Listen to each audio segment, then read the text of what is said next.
ये भगवान की योग माया बड़ी विलक्षण, विचित्र और अलौकिक है। आपका जैसा भी भाव वैसे आपको भगवान दिखाई दे रहे, पक्का मानिए। आप स्त्री भाव से देख रहे हैं तो भगवान आपको स्त्री रूप में आपके पास है, पुत्र भाव से पुत्र रूप में। आप जान नहीं पा रहे, वही है, दूसरा नहीं है। हजारों बार बता चुके हैं कि ना मानने और ना जानने पर भी आपके हृदय में सत्ता उन्हीं की है।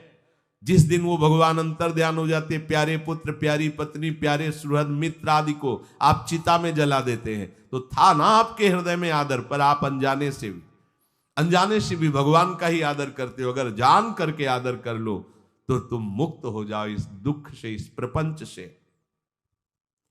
श्री भगवान कहते हैं कि मेरे अज अविनाशी स्वरूप को ये मूढ़ लोग नहीं जानते हैं। केवल वही जान सकता है जो मेरा आश्रय लेकर के मेरे को पुकारता रहता। भजन का मतलब तब पुकारना, भगवत चिंतन करना। वेदाहम शमतीतानि वर्तमानानि चार्जुन भविष्याणि च भूतानि माम तु वेद न कश्चन। हे अर्जुन, जो प्राणी भूतकाल में हो चुके हैं तथा जो वर्तमान में है और जो भविष्य में है, उन सब प्राणियों को मैं जान रहा हूं। जैसे आंवला ऐसे रख लो तो चारों तरफ से देख सकते हो, ऐसे भगवान अनंत ब्रह्मांडों को, जीवों को एक साथ देख रहे हैं। यही भगवान की भगवत्ता है, एक साथ देख रहे हैं। कोई भी जीव ऐसा नहीं है जिसको भगवान का दुलार नहीं मिल रहा हो। कहीं भी हो, अनंत ब्रह्मांड सबके लिए जो आवश्यक हो भेज रहे। कोई भूखा नहीं रह सकता। एक बार वीर शिवाजी समर्थ गुरु श्री रामदास स्वामी जी के पास गए और कहा कि स्वामी जी, अकाल पड़ा हुआ है तो हमने सारा का सारा खजाना खोल दिया और सबको पवाया। तो गुरु बड़े कृपा सिंधु थे, उन्होंने देखा कि इनके हृदय में एक गर्व का अंकुरण हो रहा है कि मैं भरण पोषण किया सबका अकाल में। तो उन्होंने कहा कि शिवू, यह थोड़ा उठाओ, आओ चलो हमारे साथ। एक बड़ा पत्थर का, इसे तोड़ो। महाराज जी तोड़ा, हटाया तो नीचे मिट्टी में दबा हुआ स्वस्थ में ढके कैसा, बिल्कुल। बोले इसको किसने दिया? देखो ना कितना स्वस्थ है, पुष्ट है। इसको कौन आहार दे रहा है? इसको कौन प्राण पोषण कर रहा है? बोले भगवान। तो बोले तुम कैसे दाता बन गए? संपत्ति तो सब भगवान की है, भगवान ही सबका। ये अहम मत करो कि तुम पोषण करते हो, नहीं। छोटी सी वृत्ति को भी गुरुदेव बर्दाश्त नहीं करते। जो गुरु शरणागत होता है वो उनकी बात समझता है, अन्यथा वो अपनी मनमानी वृत्ति को ही आदर देता है, गुरु की आज्ञा वृत्ति को नहीं देता।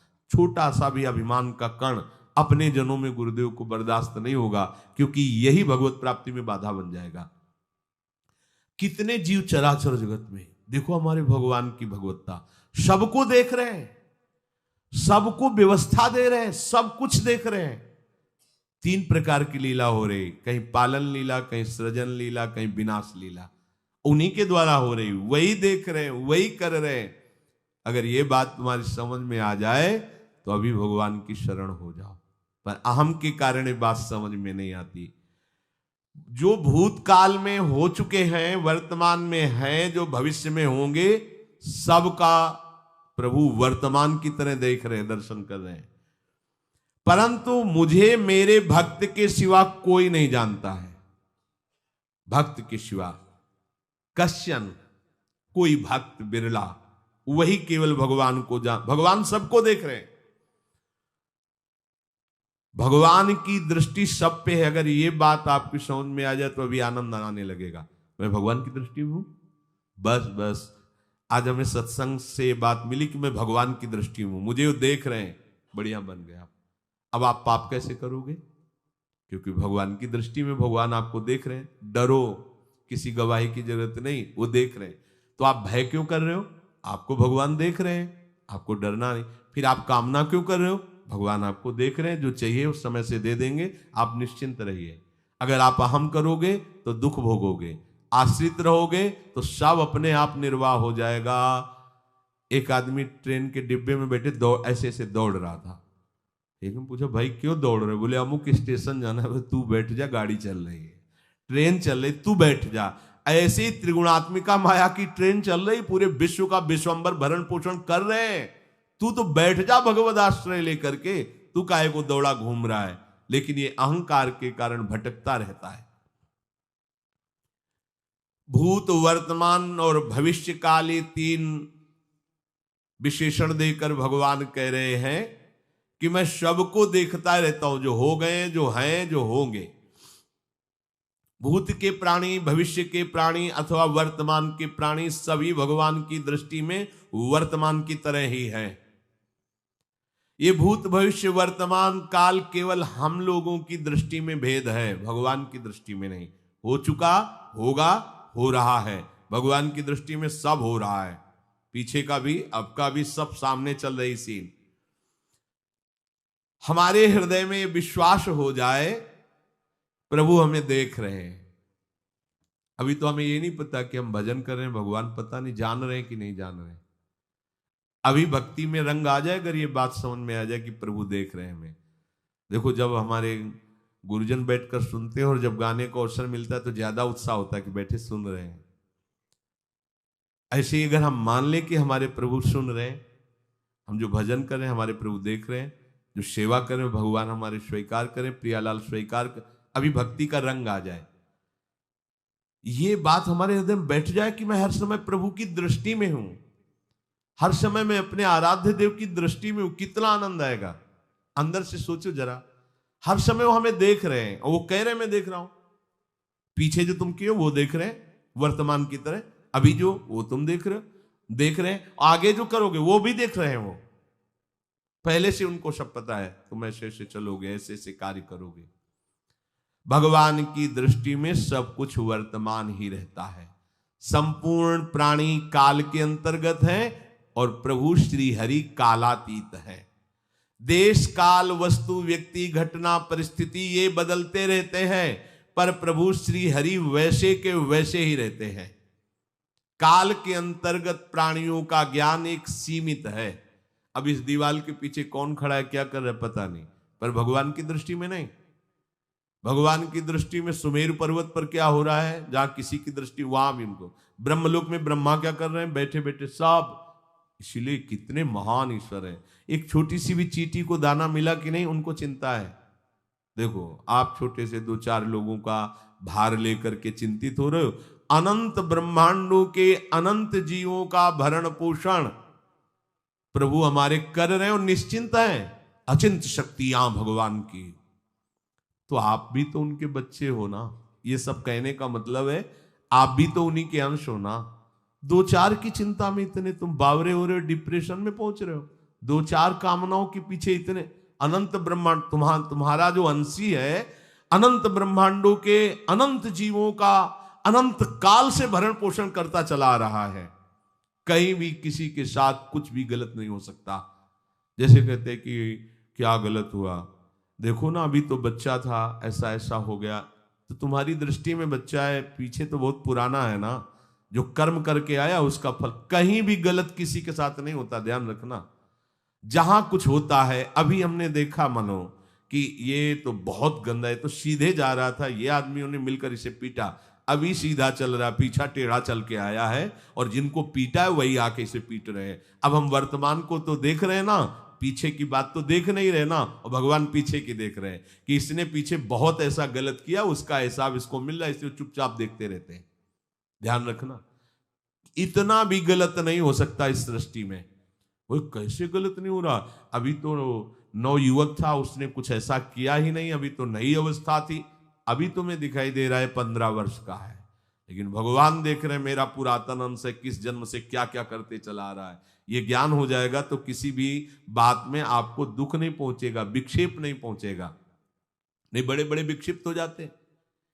एक गौतमी नाम की महान तपस्विनी थी, महाभारत में कथा आती है, उसका एक ही पुत्र था और उसको सांप ने काट लिया। तो वहां की कुल भील उठा के लाए और कहा है देवी मां, ये देखो सांप ने तुम्हारे बेटे को काट लिया। तो उनका इतनी सामर्थ्य सांप की कैसे हो गई कि मेरे बेटे को काट लिया और मेरे से भय नहीं माना। आकर्षण वृत्ति जीव ही की सांप सामने आ गया, तूने क्यों काटा, मैं तुम्हें भस्म कर दूंगी। सांप ने कहा पहले हमारी प्रार्थना सुन लो। मेरे सर पर मृत्यु ने आकर के अपना शासन जमा लिया और कटवा दिया, मेरा कोई दोष नहीं। मृत्यु का आकर्षण किया, महान तपस्विनी भगवान व्यास देव जी ने ये लीला कथा गाई है। मृत्यु का आकर्षण किया, साक्षात मृत्यु सामने आ गई, थर थर कांपने लगी। गौतमी जी ने कहा मैं अपने तपस्या के बल से तुम्हें भस्म कर दूंगी। हमारे ऐसे निष्पाप बालक को तुमने सांप के द्वारा प्रेरित करके कटवाया। बोले मेरे ऊपर काल का शासन है, काल ने मुझे प्रेरित किया, मैंने सांप को प्रेरित किया, मेरा कोई दोष नहीं, ये काल का शासन। काल का आवाहन किया, काल उपस्थित हुआ। काल ने कहा कि मेरा इसमें कोई दोष नहीं, इस बालक के पूर्व जन्म के कर्म के द्वारा मैं प्रेरित हूं। इस बालक के कर्म से प्रेरित होकर मैंने मृत्यु को प्रेरणा की, मृत्यु ने सांप को प्रेरणा की और इसने डस लिया। अब आप बताओ किसका दोष है? शांत हो गई, क्योंकि इस बालक के ही तो कौन काहू के सुख दुख कर दाता, निज कृत कर्म भोग सुन भ्राता। कोई किसी के सुख दुख का हेतु नहीं है, अपने कर्म ही है जो हमको दुख सुख देते हैं। और ये भगवान देख रहे हैं। कोई जैसे आपको अभी मनुष्य शरीर मिला, स्वतंत्रता है, अब आप जो पापाचरण चाहो छूट है कर सकते हो, या जो पुण्य कर्म चाहो कर सकते, या भजन करना चाहो कर सकते हो। ये स्वतंत्रता केवल मनुष्य शरीर को दी गई है। आपको जो पूर्व भोग मिल रहे हैं वो आपके पीछे के कर्मों के हैं। तो जो ज्ञानी जन होते हैं, विवेकी जन होते हैं, आए हुए प्रारब्ध को भोग लेते हैं, नया कोई पाप नहीं करते, निरंतर भजन करते रहते, भगवान की कृपा से मुक्त हो जाते। अगर भगवान की शरण में नहीं होगे, भजन नहीं करोगे, तो आपके ऊपर बहुत से ऋण है, दुर्गति हो जाएगी। ऐसा नहीं है। आप यहां भी तो देखो ना, आपके मकान, आपका व्यापार, सब कुछ आपका कहा जाता है, लेकिन सब कुछ सरकार का है। हर चीज का टैक्स देना पड़ेगा तुम्हें। पानी का भी टैक्स देना पड़ेगा, मकान का भी टैक्स देना पड़ेगा, और तुम भी जो करोगे वो पैसा दो सरकार को। टैक्स तुम ऐसे फ्री थोड़ी जा नहीं होता, देना पड़ता है ना। आप मान लो नौकरी कर रहे हो कि हमारी नौकरी करे, तो उसमें सरकारी टैक्स कटेगा आपका, क्योंकि आप सरकारी आदमी हो, भारत देश के वासी हो। ऐसे ही ये टैक्स लगे हुए हैं सरकारी भी, मातृ ऋण, पितृ ऋण, ऋषि ऋण, ये टैक्स है। ऐसा नहीं कि तुम कमाओ खाओ और इसके बाद मर के जाओ स्वर्ग मिलेगा। टैक्स चुकाओ। ये मनुष्य शरीर मिला, इन ऋणों से मुक्त हो। अगर नहीं हुए तो भी तुम्हें दुर्गति होगी। आप देखो, जब कभी ऐसी सूचना मिलती कि अमुक आदमी का अमुक धन पकड़ा गया, तो इनाम दिया जाता है क्या कि इतना कमा लिया? सजा दी जाती है। तुमने टैक्स की चोरी की, अगर चोरी नहीं की, मेहनत से कमाया या व्यापार से कमाया, दिया नहीं सरकार को, हाँ दिया नहीं, इसीलिए तुम्हें टैक्स की चोरी का दंड मिलेगा, सारा धन अपहृत हो जाएगा, तुम्हारी निंदा होगी, तुम्हें सजा मिलेगी। बोलो मिलती है नहीं?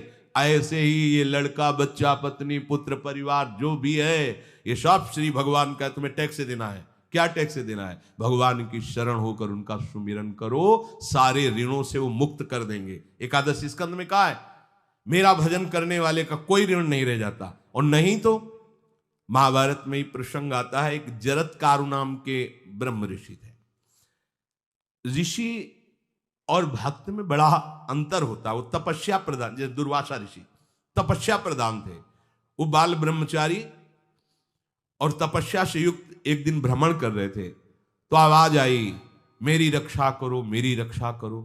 तो उस आवाज की तरफ बढ़े तो देखा कुएं में उल्टा लटके हुए हैं बहुत से ऋषि, और एक केवल तंतु है, एक केवल तंतु है जिसमें दो चूहे लगे हुए उसको भी काट रहे हैं, एक काला और एक श्वेत। तो उन्होंने देखा और दयालु हो गए कि ऋषियों, मैं तुम्हारी कैसे रक्षा कर सकता हूं? तो उन्होंने कहा कि ये जो दो चूहे हैं रात और दिन हैं, और जो हम लोग हैं ये तुम्हारे पितर हैं। ये चूहे तुम्हारी आयु को काट रहे हैं, एक तंतु हमारे कुल में केवल तुम ही हो, और तुमने तपस्या की ठान ली, ब्याह किया नहीं, गृहस्थ धर्म में गए नहीं, पुत्र हुआ नहीं, तो तपस्या में, भक्ति में एक दम है कि सब ऋणों से मुक्त कर देगी। ये बात ध्यान रखना। तपस्वी अलग है, भक्त अलग, इसलिए पीछे चर्चा आई थी कि तपस्वियों से भी अधिक, ज्ञानियों से भी अधिक, कर्मकांडियों से भी अधिक वो मेरा भक्त योगी होता है। तुमने तो ब्याह किया नहीं, तो अब ये तंतु रात दिन तुम्हारे जीवन को काट रहे हैं, जहां तुम खत्म हुए हम सब नरक में गिर जाएंगे। पितरों ने कहा तुम पितर ऋण से युक्त हो, मुक्त तभी होगे जब ऐसा करो। वो दृश्य खत्म, अंतर ध्यान हो गया। वो बड़े दुखी हुए कि क्या करें। तो उन्होंने मन में निश्चय किया कि ब्याह तो करूंगा पितरों के उद्धार के लिए। इतने बड़े तपस्वी हैं जरत्कारु जी, बड़ी महिमा है, लेकिन बात यहां फंस गई, पितृ। उन्होंने मन में निश्चय किया कि कोई आके अपनी कन्या दे दे और उसका भी नाम जरत्कारु हो। मैं बिल्कुल भरण पोषण नहीं करूंगा और कभी हमसे कोई प्रश्न ना करे। ऐसी अगर कोई कन्या देगा तो मैं स्वीकार कर लूंगा।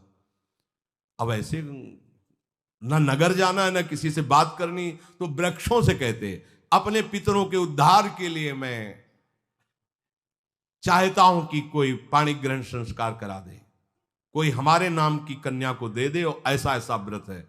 ऐसा ही बोल रहे थे, वासुकी नाग उपस्थित हो गए और उनकी बहन का भी नाम जरत्कारु था। उन्होंने कहा सुनिए महाराज, मैं नागराज वासुकी हूं, सब देव रूप में, कोई ऐसे नहीं सांप वैसे बने, देव रूप, सुंदर कन्या जरत्कारु। बोले ये कन्या मैं आपको समर्पित करता हूं, हमारा सौभाग्य होगा आप जैसा महर्षि हमारी बहन का पति बने। इसका भी नाम जरत्कारु है, और आपकी जो इच्छा है कि मैं भरण पोषण नहीं करूंगा तो मेरे पास संपूर्ण वैभव है, आप भी पधारिए, मैं आपका भी भरण पोषण करूंगा, अपनी बहन का भी। तीसरी बात, मेरी बहन इतनी शास्त्र सम्मत आराधना से युक्त है कि वो कभी आपसे प्रश्न ही नहीं करेगी, तो उनका स्वीकार है। प्रसन्न हुए, चले गए। काफी समय तक उनके महल में रहे। एक दिन जरत्कारु अपनी जरत्कारु पत्नी की गोद में सर रख कर ऐसे लेटे हुए थे, सो गए। और शास्त्रज्ञ थी, संध्या का काल था। संध्या काल में निषेध है मैथुन करना, भोजन करना और स्वाध्याय करना, ये सब संध्या काल में बस भगवत स्मरण परायण लोकवत। लेकिन हमारे यहाँ महारानी जी की संध्या आरती और संध्या भोग लगने के बाद, ये इसीलिए वृंदावन धाम इसका कहीं भी ये वेदान्नपि संन्यस्त, वेदों से भी ऊपर उठी हुई रसमयी रसोपासना है, प्रियालाल की महल है। ये जगत सिद्धांत नहीं है, ये जगदीश का भी सिद्धांत नहीं है, ये प्रेम सिद्धांत है। वृंदावन नित्य विहार रस है, इसलिए इसको बीच में बता देते हैं कहेंगे दूसरे को तो, और यहाँ शाम के तो भोग ही लगता है, गान बजान होता है, बकाया सिद्धांत है। आंख मूंद करके या तो गायत्री जप या जो गुरु मंत्र चुपचाप शांत भाव से जपे, ऐसा। अब वो इस चिंता में थे कि मेरे पति का धर्म जा रहा है, और मैंने आज तक कुछ बोला नहीं अपने पति से। अगर बोलती हूं तो हो सकता है ये नाराज हो जाए और छोड़कर चले जाए। अगर मुझे छोड़ देते हैं और इनका धर्म बचता है तो ये ठीक बात रहेगी। कितनी विवेकवान है। अगर ये सोते रह गए और सूर्य अस्ताचल को चले गए तो इनका धर्म लोप हो जाएगा। ये मैं होने नहीं दूंगी, अपने पति का धर्म लोप नहीं होने दूंगी। और वो उस समय भी केवल एक लंगोटी लगा के रहते थे, अस्थिमात्र हो रहे शरीर। वहां भी ऐसा नहीं कि दूल्हा बन करके सज, नहीं, वैसे ही केवल पितरों की तृप्ति के लिए उन्होंने बात स्वीकार की थी। उन्होंने कहा महाराज उठिए, संध्या का समय है, शास्त्र निषेध करता है इस समय सोना नहीं चाहिए, नहीं आपके धर्म का लोप हो जाएगा। महाराज उठिए, सूर्य अस्ताचल को बस पहुंचने ही वाले हैं, उठिए। उठे एकदम लाल आंख करते हुए, तुमने हमें टोका कैसे, तुमने हमसे प्रश्न कैसे कर दिया, मैं अभी तुम्हारा त्याग करता हूं। बोले स्वीकार है, आपके धर्म का लोप ना हो। कहीं सूर्य अस्ताचल को चले गए, आपने अर्घ नहीं दिया तो जीवन भर की आपकी उपासना में कलंक लग जाएगा कि आपने संध्या काल में शयन करते हुए सूर्य आराधना नहीं की, आपके धर्म का लोप हो जाए। बड़ा सूक्ष्म धर्म का विषय। तो उनका सूर्य की ताकत कैसे कि मैं सोता रहूं और वो अस्ताचल को चले जाए, ऐसे महात्मा थे। का सूर्य की ताकत कैसे, भगवान व्यास देव जी ने लिखा है, किसी कहानी की बात नहीं। सूर्य की सामर्थ्य कैसे है कि मैं अर्घ ना दूं और वो अस्ताचल को चले जाएं, सूर्य तब तक रुके रहते जब तक मैं सोता रहता। पर तुमने टोक दिया, अब मैं चला।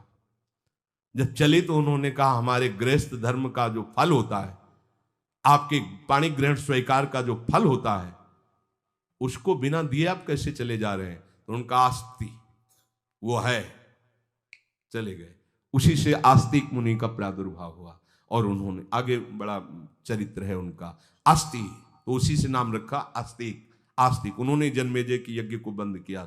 आप सोचो, एक पितर की तृप्ति के लिए उनको ये सब करना पड़ा। और श्री हरिशरणम और निरंतर भजन, तो मातृण, पितृण, देवऋण, ऋषि ऋण, सब ऋणों से उपासक मुक्त होकर के परम धाम को जाता है। एकमात्र भगवदास है। पर ये मूढ़ जन इस बात को नहीं जान पाते हैं। बिना कारण कृपा करने वाले प्रभु जीव को मनुष्य शरीर देते हैं। ये मनुष्य शरीर अंतिम शरीर है। अगर इसमें नहीं बना तो फिर चले जाओगे 84 लाख योनियों के चक्र में। इसी शरीर में अनंत जन्मों के संचित कर्म समुदाय का नाश करके भगवत प्राप्ति होती है या मोक्ष पद मिलता है। कौन सा प्राणी किस गति को जाएगा भगवान देखते हैं पर संकल्प नहीं करते। ध्यान रखना, क्योंकि आगे की भी देख रहे हैं। वो देख रहे हैं जो तुम कर रहे हो वैसे गति बनती चली जाएगी। भगवान संकल्प नहीं करते। भगवान तो एक बार संकल्प कर दिया, एको हम बहुश्यामा, उसी में बहुत रूपों में प्रकट हो गए। अब तुम्हें संकल्प करना है कि इस जन्म में मुझे भगवत प्राप्ति करनी है।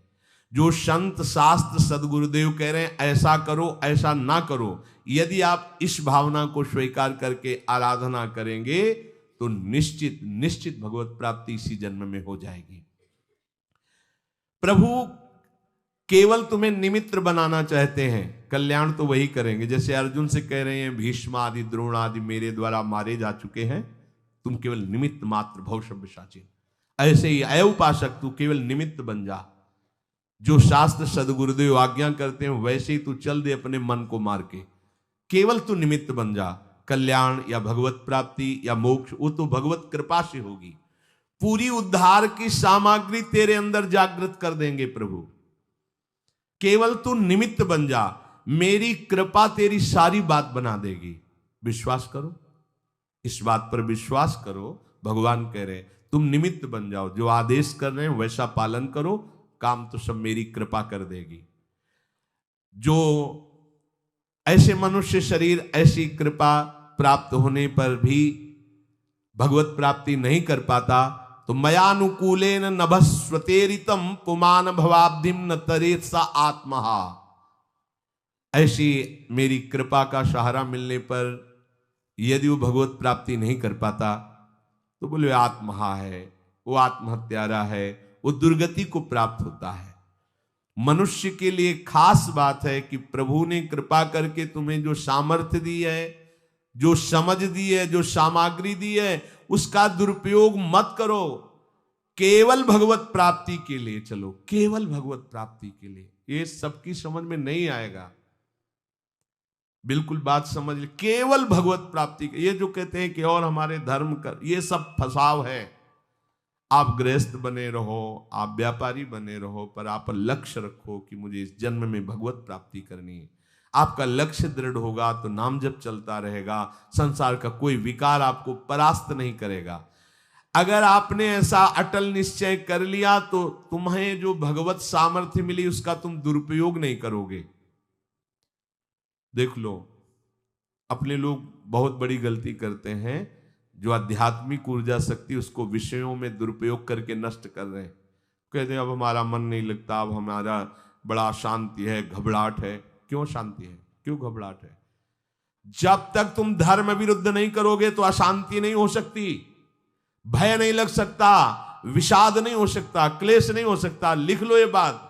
किसी को भी कभी भी भय महसूस हो रहा है, अशांति महसूस हो रही, घबराहट महसूस हो रही, आप भगवत प्रदत्त शक्ति का दुरुपयोग कर रहे हैं, समय का दुरुपयोग कर रहे हैं, सामग्री का दुरुपयोग कर रहे हैं, अर्थात कोई न कोई अधर्म आचरण कर रहे हैं। अब भी आपको उपाय बता देते हैं।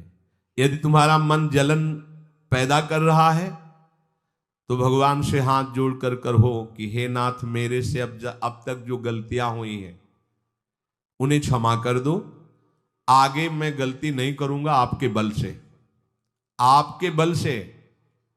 ये भी ध्यान रखो, आपके बल से, अपने बल से नहीं, आपके बल से। हे नाथ ऐसा मुझे बल दो जिससे कभी मैं आपके और गुरुदेव के विपरीत न चलूं। अगर कोई हमसे गलती हो जाए तो मुझे तत्काल दंड दे देना, क्षमा मत करना।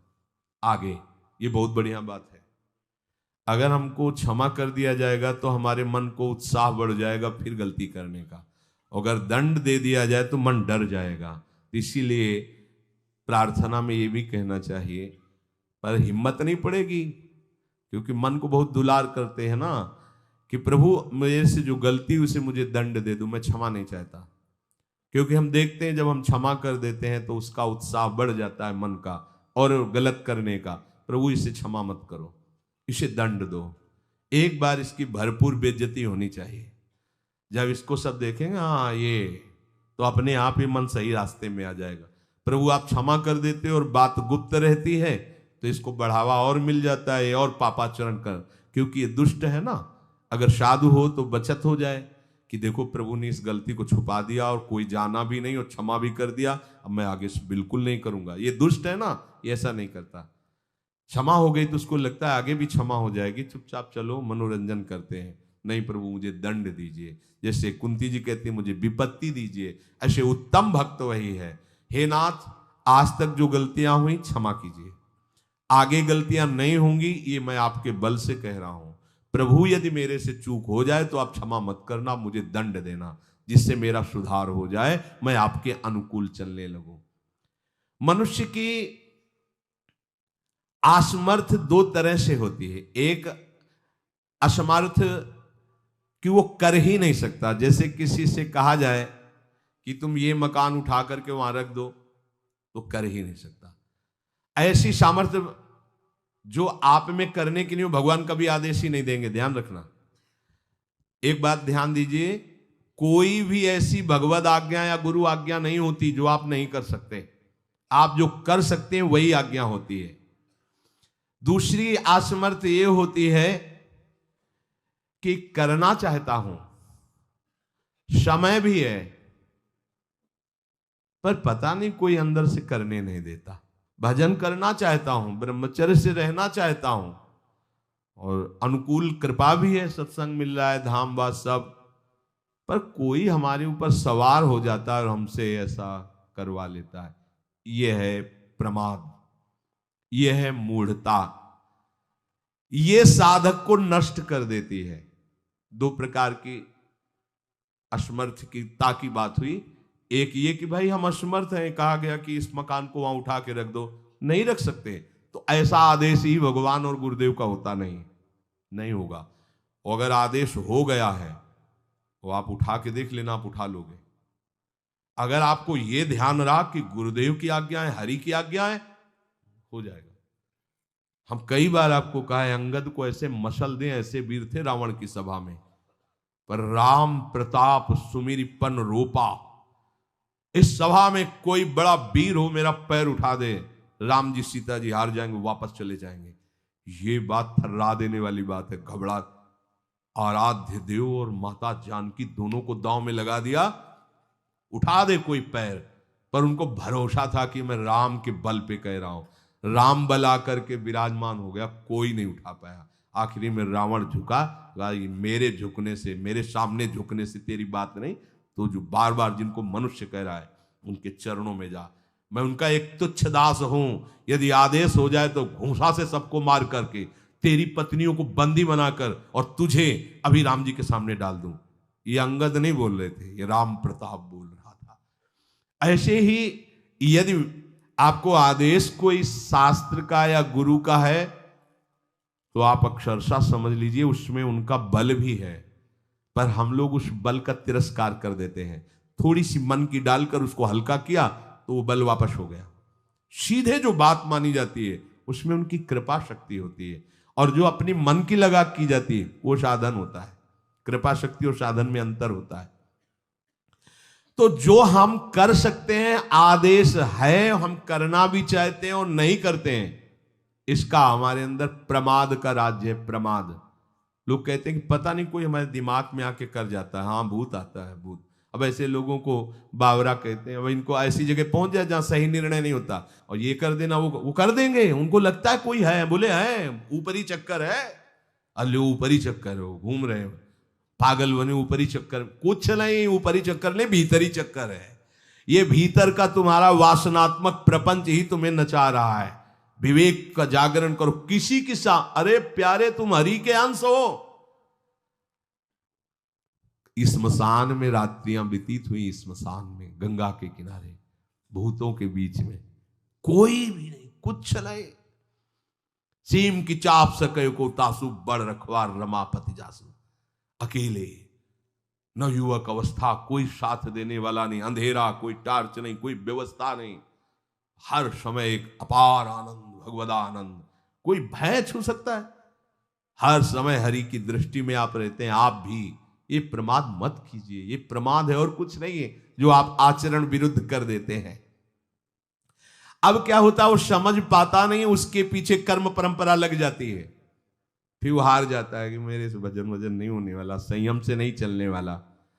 अब वो योनि पर योनि प्राप्त करता चला जाए, ये योनि यो योनि। भगवान के स्वभाव को समझो और उनके आश्रित हो जाओ। कोटि विप्र बदल आ गए जाहू, आए सरन तजो नहीं ताहू। जो नर होए चराचर द्रोही, आवे सभय सरन तक मोही। तज छल कपट मोह मद माना, करूं शब्द ते साधु समाना। एक बार जीवन को प्रभु के चरणों में अर्पित कर दो, बस प्रभु सब संभाल लेंगे अपने बल से। अपने बल से संभालने का तात्पर्य है आप उनकी आज्ञा पालन का प्रयत्न करो। प्रयत्न की सफलता प्रभु के द्वारा होती है। जब हम प्रयास करते हैं ना, तो प्रभु हमें आगे से आगे रास्ता देते चले जाते हैं। और ये जन्म भगवत प्राप्ति होनी ही चाहिए। अब इसके नीचे सौदा मत कर लेना। प्रभु से मिलने के सिवा और कहीं सौदा न कर लेना, क्योंकि आपके पास धन है। ठग लोग आएंगे आपको ठगने के लिए, ये भोग भोग लो, ये भोग भोग लो। कैसे बताएं? यदि तुम भगवत आश्रित हृदय से हो जाओ तो स्वप्न में भी तुम्हें डिगने नहीं देंगे। एक बार किसी उपासक ने अपना अनुभव बताया कि स्वप्न में उसके सामने कई भोग सामग्रियां से भरा हुआ मकान, सब व्यवस्था, वो एक बहुत सुंदर तरुणी, बस हमने आपको पसंद कर लिया। ये स्वप्न की बात, हमने आपको पसंद कर लिया, हम जिसकी खोज में थी वो आप हमें मिल गई, बस अब तो हमारे जीवन धन आप ही हो। वो सुनने लगा, मतलब उसको अच्छा लगने लगा ये बात सुनने में। इतने में ही एक देवी प्रकट हुई, इतना सुंदर रूप कि करुणा बरस रही थी उस रूप से, और स्पष्ट कहती ये छल है, ये कपट है, झुकना मत, देखना मत, इसकी सुनना मत। यदि सुन लिया और इसके प्रलोभन में झुक गए और इसको देख लिया तो तुम चले जाओगे, तुम्हारा आंख खुल गई। बड़ा आनंद हुआ उस उपासक को कि स्वप्न में भी आश्रयदाता उसको डिगने नहीं देते। स्वप्न में भी, ये बात समझ लो, स्वप्न में भी भय आने नहीं, स्वप्न ही था। हो सकता था स्वीकृति उस उपासक के हृदय की हो जाती, लेकिन जगने पर हाहाकार मच जाता कि कैसे स्वीकृति हो गई। पर देखो, जिसका आश्रय लिए वो उससे सुंदर रूप लेकर खड़ा हो गया और समझा रहा है छल है, कपट है, झुकना मत, देखना मत। आप तो केवल आश्रित होके तो देखिए, जागते हुए, सोते हुए, स्वप्न में, ये तुम्हारी अवस्थाएं, प्रभु की नहीं है। वो तुम उन्हीं की गोद में जग रहे हो, उन्हीं की गोद में सो रहे हो, उन्हीं की गोद में शयन कर रहे हो। एकमात्र प्रभु का आश्रय लेकर निरंतर भजन करते हुए इस जन्म में केवल भगवत प्राप्ति, अन्य सौदे में हमें फंसना नहीं है। बहुत से प्रलोभन आएंगे कि ये फ्री ले लो, फ्री भोग लो, कोई नहीं जानेगा। आपको सौदा नहीं करना अपने हरि आश्रित बल का, आपको उससे केवल हरि की प्राप्ति करनी। प्रलोभन आएगा, ध्यान रखना, भय आएगा। हे भगवान, आज तक जो भजन किया है इस भय को हटा दीजिए, क्योंकि इज्जत चली जाएगी, सब लोग थू थू करेंगे, मेरे से बहुत गलती हो गई, हटा दीजिए। हरि मुझे दंड दो, पूरी सभा में मेरा तिरस्कार करवाओ, ये मन लाख समझाया नहीं समझा, अब जब बेइज्जती होगी ना इसकी तब समझेगा, कुछ नहीं होगा और कृपा हो जाएगी, आगे बढ़ जाओगे। बिल्कुल अपने भजन को खर्चा मत करना, ना भय में और ना किसी सुख प्रलोभन में, तो इसी जन्म में भगवत प्राप्ति हो जाएगी।